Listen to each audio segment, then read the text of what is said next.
Maulang umaga sa ating lahat. Bali, ito yung ano ko, yung tatapusin kong isang combat. Isa na lang ito.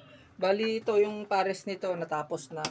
Bali, papakita ko ulit sa inyo kung paano ko tinatahi. Bali, finishing na po ito. Patapos na siya. Tapos, i-shine na lang pagkatapos. Bali, ito yung nasunog noon nung nakaraan na pinakita ko sa video. Dun sa naunang video ko dito. Bali, ito tinapalan natin tong ano niya, napalitan. Ito tinapalan din natin kasi yung partes dito nasunog. Bali tinapalan ko siya ng makapal na tela. Ayan, bali papakita ko sa inyo kung paano ko tinatahi ito dito sa makina. Ngayon, dito ko itatahi natin dito sa post type. Ang makina ko pala ang tawag dito post type. Ito yung ginagamit sa pag-assemble ng sapatos o yung entrada o pang-aareglo. Ayan. Bali, tinatahi na natin itong combat. Bali ko ano yung needle hole nito, sinusunod ko na lang para isang butas lang ang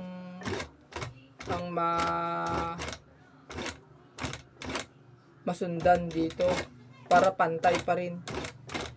Kasi pagka hindi natin pinantay ito, magkakaroon ng maraming butas kaya pangit tingnan, saka mahirap na baklasin kung halimbawa ipapa-repair ulit ito o papa-repair sa iba para kung halimbawa man na tanggalin ulit tong tahi nito, hindi sila mahirapan.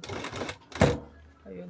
Kailangan ingat din dito sa ingat ako sa pagtatahi nito kasi minsan nababaluktot tong needle ko dito sa tigas ng leather ng combat na to. Kaya ginagawa ko, inaalalayan ko na lang itong pagtahi nito, lalo na sa mga ganitong combat, komplikado tahiin. Kailangan ingat na ingat ka talaga.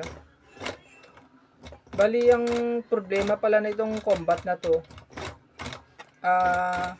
nasunog yung kalahati nito dito sa pinaka upper niya. Yung nasunog lang yung yung tela, pero yung pinaka leather hindi, kasi yung tela nito nylon, natunaw. Kaya yun, sa yung nylon kasi mabilis yan matunaw, lalo na pag sa na-expose yan sa init ng apoy, natutunaw ka agad. Di tulad sa leather, cotton, ganyan na kahit i-expose mo sa mainit, hindi agad natutunaw. Yung pag sa nylon kasi gawa sa plastic yan, kaya natutunaw siya. Ayan, okay na, bali ito tatahiin na lang natin ito dito sa mano-mano ko palang tinatahi ito kasi hindi kaya sa makina. Kahit sa tambalete kasi hirap ito pag sa tambalete, saka pangit tingnan. Tulad dito na hindi naman siya halata, ayan yung stitches niyan, kaya hindi naman siya kita, saka hindi halata. Ganun din dito, bali manual stitch din to dito sa gilid niya. Ito yung makina dito, pinagduktong ko manual lang ginamit ko dito. Tapos ito naman tatahiin natin ulit ng manual. Bali ito pala nilalagyan ko ng protection yung daliri ko, lalo na pag nagtatahi ako. Kasi ba yung ano ko, yung pagka nagtatahi kasi ako, hindi kasi maiwasan na nagagasgas itong daliri ko o nasusugatan dahil sa thread, lalo na pag hinihigpitan. Iba kasi yung technique na ginagamit ko.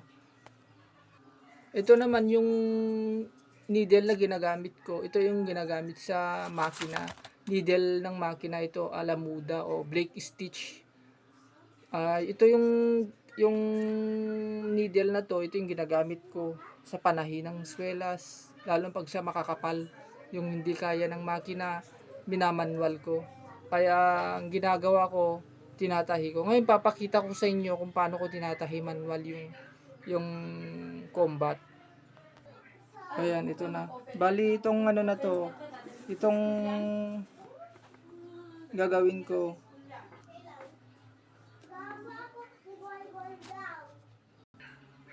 Bali ganito palang ginagawa ko, tinatahi ko. Mahirap kasi tahiin to sa makina. Kaya ang ginagawa ko, minamanwal ko na lang.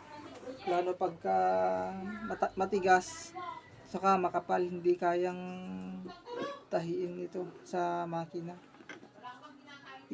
Yan. Bali ko ano yung ano niya, yung dun sa gilid niya, dun ko na rin sinusunod yung tahi dito. Hindi yung nakikita niyo dito sa video kung paano ko tinatahi. Ganito ako magtahi yan.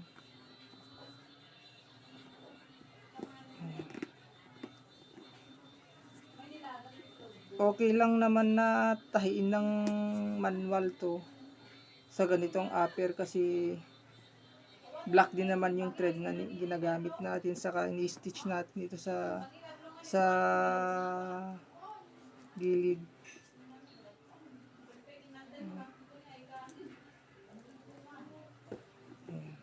Matigas kasi itong leather nito kaya hindi basta-basta tahiin. Bali itatahi ko na lang itong ano niya, itong gilid niya. Pa-finalize ko na lang.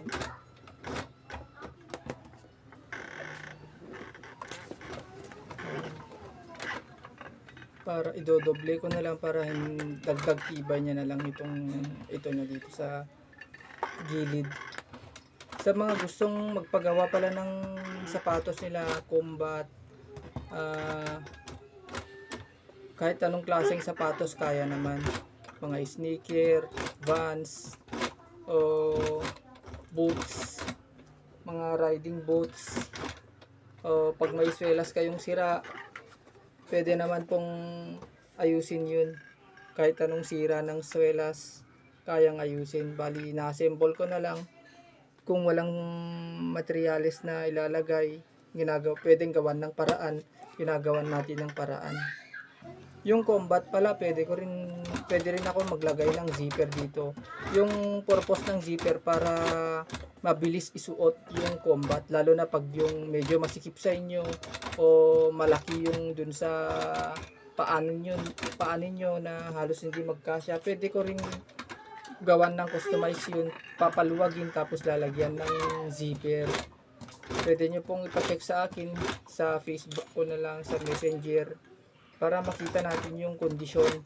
O mas the best dyan, dalhin nyo na lang sa shop. Ito, patapos na. Bali, pagkatapos pala nito, isa-shine ko na lang itong leather nito para magmukhang bago. Para pagkuha ni sir, susuotin niya na lang. Pulis kasi may-ari nito. Pulis. Tapos na siya. Bali, natahin na rin natin dito sa manual stitch dito sa harapan niya kanina. Yung pinakita ko kanina. Bali, manual stitch natin. Ito yung manual stitch ko to kasi makapal yung dito sa harapan niya. Ito, pagdating dito, minamakina talaga yan. Pati dito. Pero pagdating dito, hindi na kaya sa makina, kaya kinakamay na lang. Ayan, tapos na pala siya. Bali, shine na lang. Ganito pala siya. Ayan.